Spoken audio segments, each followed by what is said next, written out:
We are back once again today, joined by WOOLOO for some LCS news. We've been doing our part to fill in these LCS rosters more and more since the offseason has been a little bit slower. Today we're going to be going over Disguised and some of the moves that they've been making so far. Obviously, this is a new kind of guest team in the LCS where they're going to have to be competing for their spot. So the moves they make are actually going to be really, really important. So WOOLOO, bring us the news. What is the latest on this Disguised roster? Holy, great tasting energy drinks that are also healthier than the competition. Check out that first link in the description below and use discount code SE10 to get 10% off your entire basket today. Yeah, so we have a lot of news about Disguised. I like to say DSG because I was told I don't say Disguised correctly, but you guys understood. The new guest team in the LCS have a new top laner. They also reached a verbal agreement with the support. And yeah, before jumping straight into it, I wanna add. Remember, guys, DSG don't have the highest budget in LCS, and it's also difficult to convince players to join when you are not guaranteed to stay in the league. Also, Disguised had a disadvantage because they were only confirmed later into off season, late in October. When other teams had started moving a little bit before. So not the best conditions for the team, but I think they have really interesting players. And as a reminder, they already have Abadaga in the mid lane. We reported on Shippy Sports that they have XU into jungle.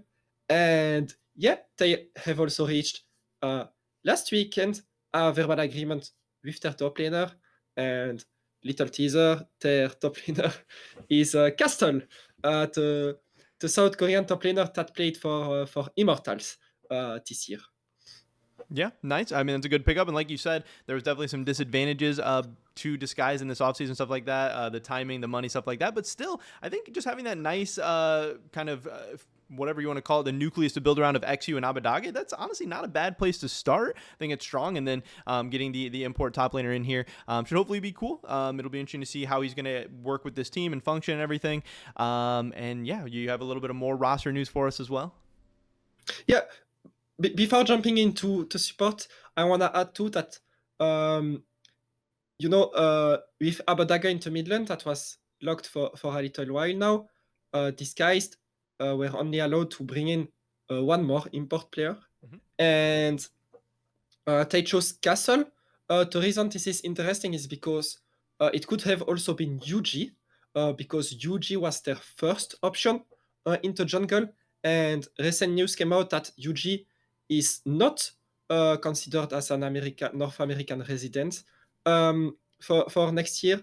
So they chose Castle as import into top lane instead of Yuji. So really, really, really unlucky off season for Yuji that would have very likely been in the LCS otherwise.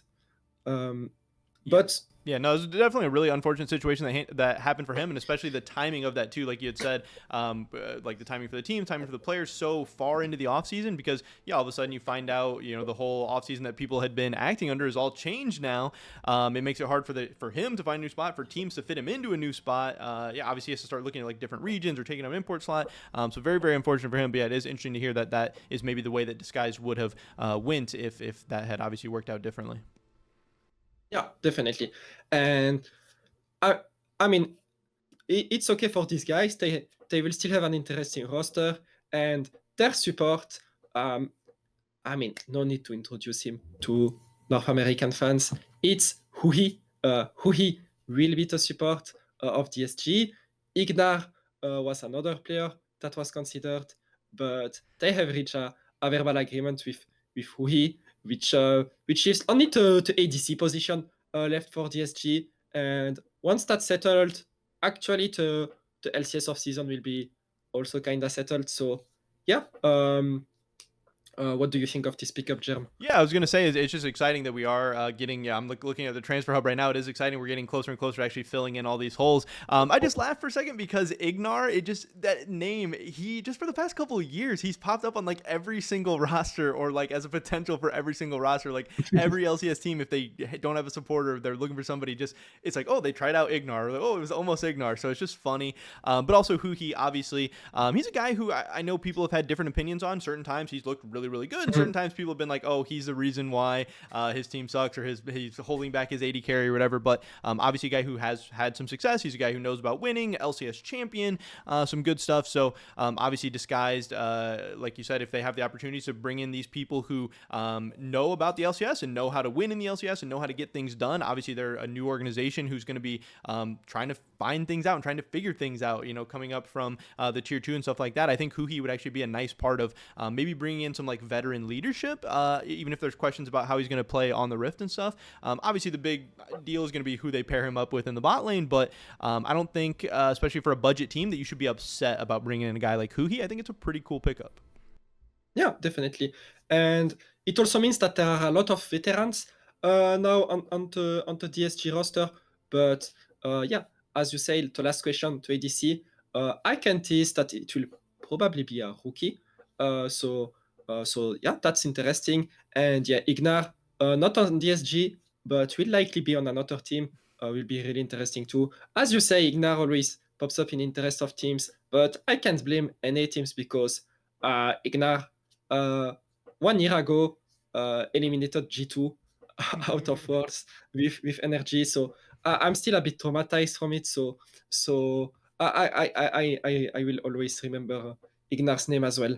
Yeah, he finds a way. No matter what, he's going to keep popping up. He's going to keep being there. Like you said, too, more of a veteran lineup for DSG. So I do think hopefully if they are able to find that young or rookie AD carry, whatever, like you're saying, I think he would actually Yeah, slot most into likely this they will. lineup very, very nicely. I think that would be cool. Mhm. Something this team could definitely use. But we're going to have to wait patiently for that AD carry news to come very, very soon. So, yeah, hopefully you guys keep working hard. Get us that story as soon as you can. I know that everyone's going to be patiently waiting.